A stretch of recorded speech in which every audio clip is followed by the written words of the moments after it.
नमस्कार, आदाब, जय भीम, सत श्री अकाल। मैं हूँ माजिद सिद्दीकी और आप देख रहे हैं फोकस हिंदुस्तान न्यूज़ चैनल। आज की ख़ास खबरें सब्सक्राइब करें, लाइक करें, शेयर करें। फिर आऊँगा एक ताज़ा खबर को लेकर माजिद सिद्दीकी।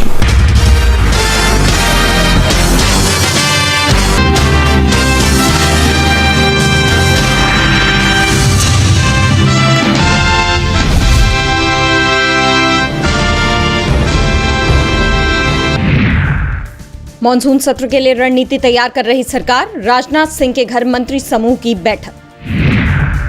भाजपा के साथ आने की अटकलों पर बोले उद्धव ठाकरे, ये अंदर की बात है। फडणवीस ने भी दिया बड़ा बयान।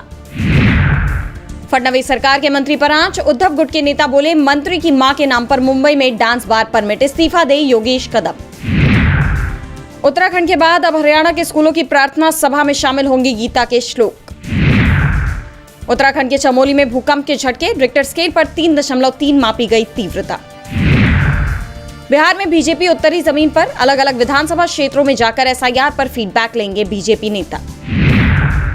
बंगाल में नीला सफेद रंग को लेकर बरपा हंगामा, कलकत्ता हाईकोर्ट ने ममता सरकार को लगाई लताड़। चंदन मिश्रा की जान लेने के मामले में गोली मारने वालों की हुई पहचान, लेकिन अब तक पुलिस के हाथ खाली। तौसीफ बादशाह पर हुआ नया खुलासा। चांगुर बाबा पर ईडी की बड़ी कार्रवाई, 60 करोड़ से ज्यादा की मनी लॉन्ड्रिंग का खुलासा, 15 ठिकानों पर हुई छापेमारी। आईआईटी खड़गपुर में एक और इंजीनियरिंग छात्र ने ली खुद की जान, 3 साल में 7वां मामला। दिल्ली से बिहार तक झूमकर बरस रहे बादल, कई राज्यों में सामान्य से ज्यादा हुई बारिश। डोनाल्ड ट्रंप को कोर्ट से बड़ा झटका, अमेरिका में जन्मजात नागरिकता समाप्त करने के आदेश पर रोक। सीरिया में द्रूज और बेदोइन के बीच भीषण संघर्ष, अब तक 600 लोगों की गई जान। इजरायल की सहमति से स्वेदा में सीरियाई सेना तैनात। बांग्लादेश में फिर हुई हिंसा, 5 लोगों की गई जान, 164 से ज्यादा लोग गिरफ्तार। पहलगाम मामले पर चीन ने पाकिस्तान को दिखाया आईना, टीआरएफ के बैन का किया समर्थन, कहा सभी तरह के आतंकवाद का विरोध। ब्राजील के पूर्व राष्ट्रपति को पहनना होगा एंकल मॉनिटर, सोशल मीडिया भी नहीं कर पाएंगे यूज। एयर इंडिया विमान दुर्घटना के पीड़ितों के लिए 500 करोड़ रुपए का ट्रस्ट स्थापित, परिवार को दिए जाएंगे 1-1 करोड़ रुपए। रिलायंस का मुनाफा 76% बढ़ा, जियो प्लेटफॉर्म्स और रिलायंस रिटेल ने रचा इतिहास। सन टीवी ने ब्रिटेन में खरीदी एक क्रिकेट टीम, 1000 करोड़ रुपए में हुआ सौदा। रेलवे कंपनी को एक साथ मिले 3 ऑर्डर, अब सोमवार को धूम मचाएंगे शेयर, 1 साल से 40% घाटे में थे। मुंबई में बनेगा देश का पहला भारतीय रचनात्मक प्रौद्योगिकी संस्थान, 400 करोड़ की लागत से बनेगी फिल्म सिटी।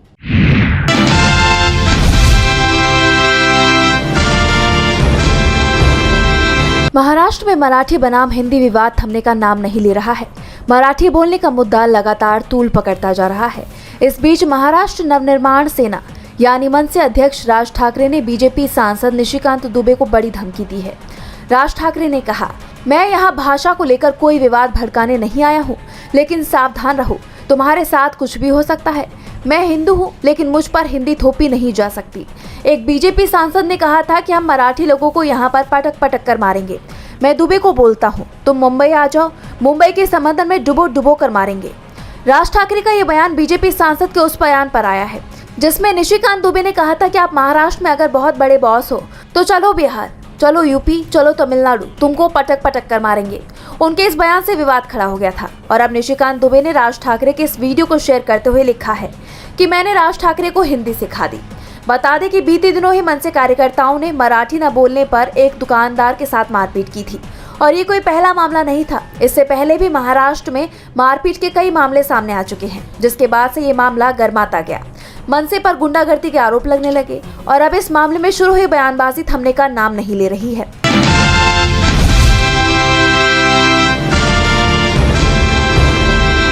आवाज खाली आणि हात वर केला तर सांगतो तुम्हाला, आवाज नीचे वरना सबक सिखा दूंगा। इन शब्दों के साथ थाने में खड़े होकर पुलिस को धमकाते शरद पवार के पोते रोहित पवार की ये वीडियो सोशल मीडिया पर खूब तेजी से वायरल हो रही है। जिसमें रोहित पवार पुलिस वाले को बुरी तरह से फटकारते हुए नजर आ रहे हैं। एनसीपी नेता इस दौरान पुलिसकर्मी को धमकाकर कह रहे हैं कि आवाज नीचे रख वरना सबक सिखा दूंगा। जानकारी के मुताबिक ये वाक़या तब हुआ जब रोहित पवार और उनकी पार्टी के नेता जितेंद्र आवाड हिरासत में लिए गए एक समर्थक से मिलने के लिए मुंबई के आजाद मैदान पुलिस स्टेशन पहुंचे थे। इस दौरान पुलिसकर्मी के कुछ कहने पर शरद पवार के पोते भड़क गए और पुलिसकर्मियों पर ही बरस पड़े। दरअसल शरद पवार गुट के जितेंद्र आवाड गुरुवार को महाराष्ट्र की असेंबली परिसर में हुई हिंसा के बाद पुलिस थाने पहुंचे थे। गुरुवार को बीजेपी विधायक गोपीचंद पडलकर और आवाड के समर्थकों के बीच परिसर के अंदर जमकर मार पिटाई हुई थी। इस दौरान दोनों पक्षों की ओर से लात घूंसे भी चले। इसके बाद आवाड के समर्थक नितिन देशमुख को पुलिस ने हिरासत में ले लिया था। रोहित पवार आजाद मैदान पुलिस स्टेशन पहुंचे थे, जहां का वीडियो इस वक्त सोशल मीडिया पर खूब तेजी से वायरल है। वीडियो में सुना जा सकता है कि किस तरह से रोहित पवार पुलिसकर्मियों को धमका रहे हैं। रोहित पवार ने पुलिसकर्मियों को मराठी में कहा, आवाज नीचे रखो, अगर तुमने हाथ उठाया तो मैं तुम्हें सबक सिखा दूंगा। उन्होंने पुलिसकर्मी को उंगली दिखाते हुए कहा, होशियार मत बनो। इस दौरान एक अन्य पुलिस अधिकारी ने उन्हें शांत कराने की कोशिश की। आवाज खाली आणि हात वर केला तर सांगतो तुम्हाला, शहाणपणा करू नका, बोलता येत नसेल तर बोलायचं नाही, कळलं का? चला बाहेर तुम्ही तिथे आमदारावर आवाज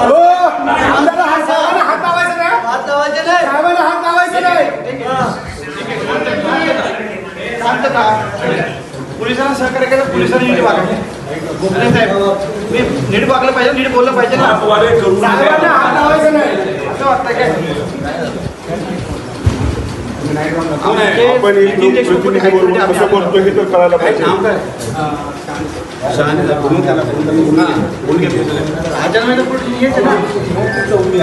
चौकी नाही पोलिसांना सांगितलं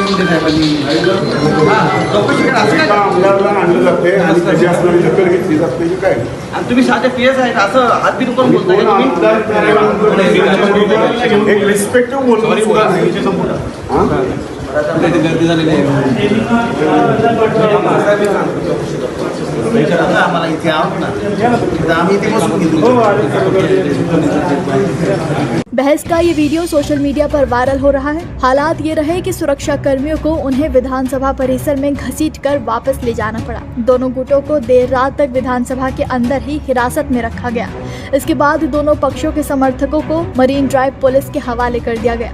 एक अधिकारी ने बताया कि विधायक आवाड कथित तौर पर विधानसभा के बाहर पुलिस वाहन के सामने बैठ गए जब उनके समर्थकों को पुलिस थाने ले जाया जा रहा था। पुलिस अधिकारी ने बताया कि उन्होंने विधायक से बार बार हटने का अनुरोध किया, लेकिन जब उन्होंने इनकार कर दिया तो अधिकारियों ने उन्हें जबरन हटा दिया। इसके बाद रोहित पवार और जितेंद्र आवाड ने यह पता लगाने की कोशिश की कि नितिन देशमुख को किस पुलिस स्टेशन ले जाया गया है और वो आजाद मैदान पुलिस स्टेशन पहुंचे। बाद में मुंबई पुलिस ने आवाड के खिलाफ लोक सेवकों को उनके कर्तव्य निर्वहन में बाधा डालने के मामले में एफआईआर दर्ज की। एनसीपी सोशल मीडिया उपाध्यक्ष योगेश सावंत ने इस मामले को लेकर जब सोशल मीडिया पर ट्वीट किया तो इस पर एक यूजर ने कमेंट करते हुए लिखा कि वो क्या और कैसे बोल रहा है, वो किसी और को सभ्यता का पाठ पढ़ा रहा है, उनकी भाषा का स्तर क्या है, क्या वो विधायक है? या यूं ही नहीं कहा जा सकता कि राजनीति गुंडों की अंतिम शरण स्थली है। ये राजनीति में आते हैं और भारी मात्रा में धन इकट्ठा करते हैं। बाद में पत्रकारों से बात करते हुए योगेश सावंत ने दावा किया कि पुलिस अधिकारी ने उचित जानकारी नहीं दी और कथित तौर पर ऊंची आवाज में बात की, जिसके कारण बहस हुई। बता दें कि महाराष्ट्र में इन दिनों सियासी बवाल थमने का नाम नहीं ले रहा है। भाषा विवाद से राजनीति गरमाने के बाद असेंबली परिसर में ये विवाद भी अब जमकर वायरल हो रहा है। रोहित पवार द्वारा इस बवाल के बाद राजनीतिक विवाद और भड़कने की भी आशंका है।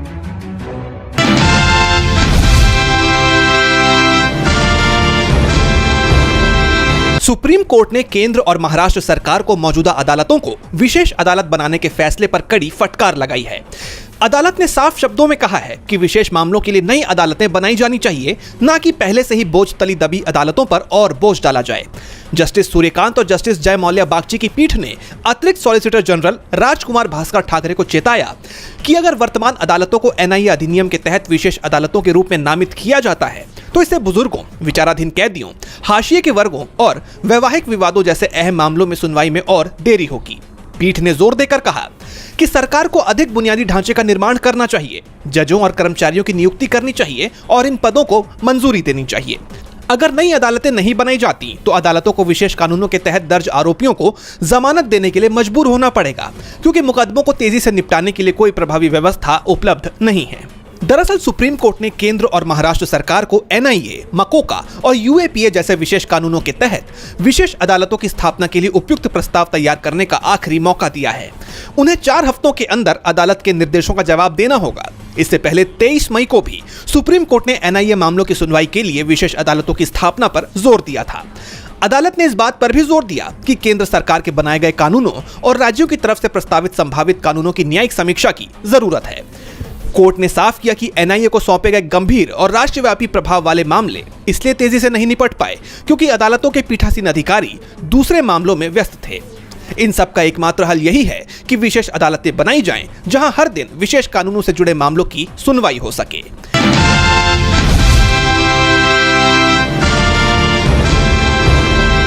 केरल में अगले साल विधानसभा चुनाव है, लेकिन कांग्रेस ने अभी से अपनी कमर कस ली है। दरअसल इस तरह के दावे तब किए जाने लगे जब राहुल गांधी ने आरएसएस और सीपीआईएम पर निशाना साधा। बता दें कि राहुल गांधी ने कोट्टायम के पुथुपल्ली में सेंट जॉर्ज ऑर्थोडॉक्स चर्च में आयोजित ओमन चांडी स्मृति संगमम में सभा को संबोधित किया, जहां उन्होंने आरएसएस और सीपीआईएम पर जनता के प्रति कोई भावना न रखने का आरोप लगाया। उन्होंने कहा कि वो आरएसएस और माकपा से वैचारिक रूप से लड़ते हैं, लेकिन उनकी सबसे बड़ी शिकायत ये है कि उनके मन में जनता के लिए कोई भावना नहीं है। राहुल गांधी ने कहा कि मेरी यही सबसे बड़ी शिकायत है कि अगर आप राजनीति में हैं तो लोग क्या सोचते हैं उसे महसूस करें, उनकी बात सुनें और उन तक पहुंचने की कोशिश करें। लेकिन भारतीय राजनीति की त्रासदी है कि आज बहुत कम लोग हैं जो असल में दूसरों की भावनाओं का ख्याल रखते हैं। अब राहुल गांधी के इन बयानों की चर्चा जोरों से हो रही है। इसके साथ ही राहुल गांधी ने केरल के पूर्व सीएम ओमन चांडी को भी याद किया। उन्होंने कहा कि मेरे 21 साल के राजनीतिक जीवन में भावनाओं की राजनीति के महारथियों में से एक थे ओमन चांडी। मुझे याद है भारत जोड़ो यात्रा के दौरान डॉक्टरों ने भी कहा था कि चांडी जी यात्रा में नहीं चल सकते, और जब मैं उन्हें ये बताने गया कि वो लंबी यात्रा में नहीं चल सकते तो उन्होंने पीछे हटने से इनकार कर दिया। उन्होंने कहा कि वो चलेंगे, फिर मैंने उन्हें थोड़ा ही चलने के लिए कहा, हमें उन्हें जबरदस्ती कार में बिठाना पड़ा। यानी राहुल के बयान बता रहे हैं कि कांग्रेस अभी से केरल में खुद को जमीनी स्तर पर मजबूत करने में जुट गई है।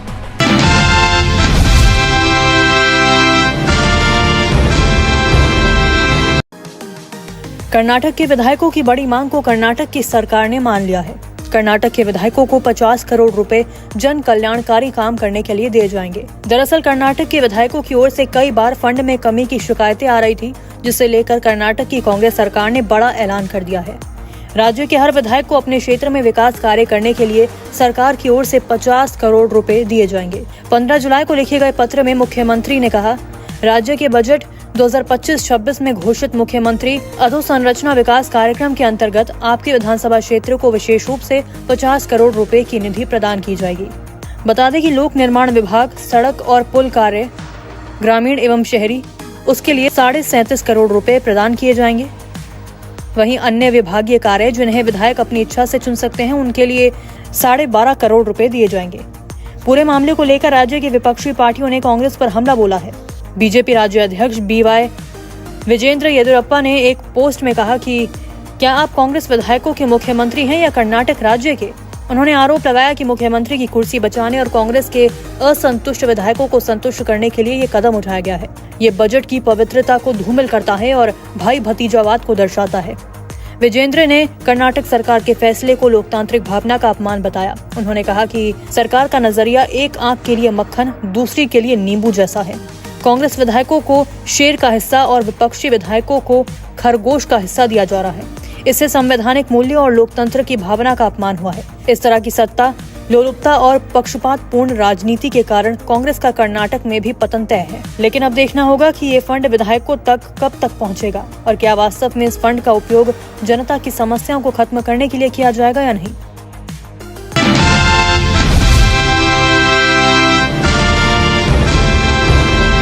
बिहार चुनाव से पहले पीएम मोदी के दौरे काफी बढ़ गए हैं। अब एक बार फिर वो बिहार पहुंचे, जहां मोतिहारी में एक बड़ी जनसभा को संबोधित किया। इस दौरान पीएम मोदी ने विधानसभा चुनाव के मद्देनजर बिहार के युवाओं से कई वादे किए। उन्होंने 1 अगस्त से युवाओं को पहली प्राइवेट नौकरी पर केंद्र सरकार की तरफ से 15,000 रुपए देने की घोषणा की। पीएम मोदी ने कहा कि दुनिया में जैसे पूर्वी देशों का दबदबा बढ़ रहा है, वैसे ही भारत में यह दौर हमारे पूर्वी राज्यों का है। हमारा संकल्प है, आने वाले समय में जैसे पश्चिम भारत में मुंबई है, वैसे ही पूर्व में मोतिहारी का नाम होगा। जैसे अवसर गुरुग्राम में है, वैसे ही अवसर गया जी में बनेंगे। पुणे की तरह पटना होगा। अपने 33 मिनट के भाषण में पीएम ने ऑपरेशन सिंदूर का भी जिक्र किया। साथ ही आरजेडी और कांग्रेस पर भी जमकर निशाना साधा। उन्होंने सीएम नीतीश कुमार को अपना प्रिय मित्र बताया। एक बार फिर एनडीए सरकार का नारा दिया, लेकिन एक बार भी नीतीश कुमार को ही फिर से सीएम बनाने की बात नहीं कही, जिससे जेडीयू में इस बात पर चिंता बढ़ रही है कि क्या बीजेपी और मोदी नीतीश कुमार को ठेंगा दिखाने वाले हैं। इसे लेकर आरजेडी नेता रोहिणी आचार्य ने तंज कसते हुए पोस्ट किया कि चाचा चिपको जी के मचलते अरमानों पर करके कुठाराघात। मोदी जी ने कहा, बनाएंगे नया बिहार, फिर एक बार एनडीए सरकार। अरे मोदी जी, विदाई की बेला में बेचारे बनाए जा चुके हमारे चाचा जी का दिल रखने के लिए ही सही कम से कम एक बार तो कह देते।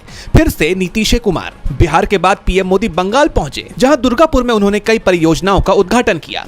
लेकिन उनके दौरे से पहले बंगालियों के अपमान के खिलाफ सीएम ममता बनर्जी ने जो मोर्चा खोला था, मोदी सरकार और बीजेपी पर जो आरोप लगाए थे, उसका जवाब पीएम मोदी ने नहीं दिया। दुर्गापुर में पीएम मोदी की 6 साल बाद ये दूसरी रैली थी।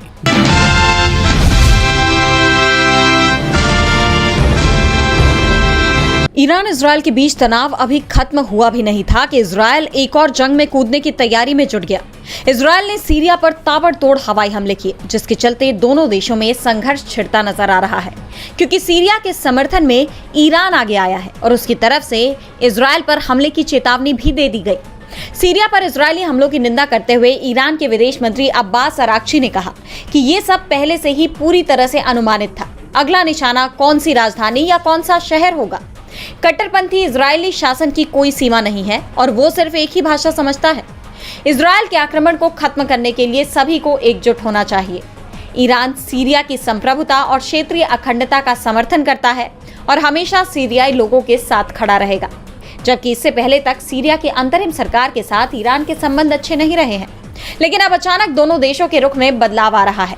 ईरान की चेतावनी से ये साफ है कि अब कभी भी इजरायल के साथ उसका सीजफायर टूट सकता है और इस बार अगर ये लड़ाई छिड़ेगी तो अमेरिका भी शुरुआत से ही इसमें शामिल हो सकता है, क्योंकि अमेरिका की तरफ से इसकी तैयारी भी शुरू कर दी गई है।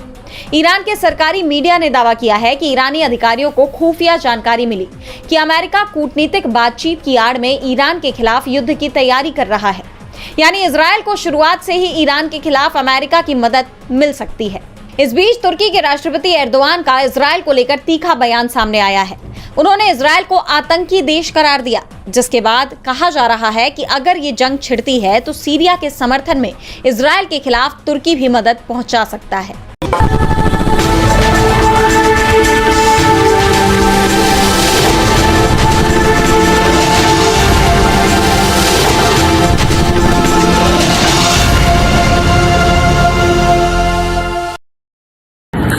दोस्तों आज मैं आपको बताने वाला हूं कि अगर आपकी बॉडी में मैग्नीशियम की डेफिशिएंसी हो जाए तो आपको क्या क्या प्रॉब्लम हो सकती है। सबसे पहले इंसोमेनिया, नींद ना आना, स्लीपिंग डिसऑर्डर, इंसान सारी रात करवटें बदलता है, नींद नहीं आती, स्ट्रेस लेवल, एंजाइटी बढ़ जाती है इससे, क्योंकि कोर्टिसोल हार्मोन को रोकने में मदद करता है। और अगर आपकी बॉडी में मैग्नीशियम नहीं है तो कोर्टिसोल बढ़ जाता है, जिसकी वजह से स्ट्रेस और एंजाइटी हो जाती है। मूड स्विंग्स, इंसान को पता नहीं चलता उसके मूड स्विंग्स होते हैं, थोड़ी थोड़ी देर में गुस्सा आना, थोड़ी थोड़ी देर में चिड़चिड़ापन होना, क्योंकि ये सेरोटोनिन हार्मोन को बढ़ने में मदद करता है। अगर आपकी बॉडी में less magnesium is equal to less serotonin, और सेरोटोनिन हैप्पीनेस का हार्मोन है। अलावा इसके ये फटीग को भी कम करता था। अगर आपकी बॉडी में मिनरल डेफिशिएट है, अगर आपकी बॉडी में मैग्नीशियम नहीं है तो आपको थकावट बहुत जल्दी फील होगी, जरा सा काम करती है आपकी बॉडी थक जाएगी। पुअर डाइजेस्टिव सिस्टम, ये डाइजेस्टिव सिस्टम को भी मैनेज करने में बड़ा शानदार रोल प्ले करता है, और अगर इसकी डेफिशिएंसी है तो कॉन्स्टिपेशन, डायरिया जैसी प्रॉब्लम हो जाती है। माइग्रेन, बहुत खतरनाक प्रॉब्लम है माइग्रेन। अगर डेफिशिएट है आपकी बॉडी मैग्नीशियम से तो आपको माइग्रेन की प्रॉब्लम भी हो सकती है। ब्लड प्रेशर, अगर आपकी बॉडी में मैग्नीशियम कम है तो आपको ब्लड प्रेशर की प्रॉब्लम हो सकती है। इरेगुलर हार्ट बीट, ये हार्ट बीट का बढ़ जाना, कम हो जाना, बढ़ जाना, कम हो जाना, मैग्नीशियम डेफिशिएट होने की निशानी है।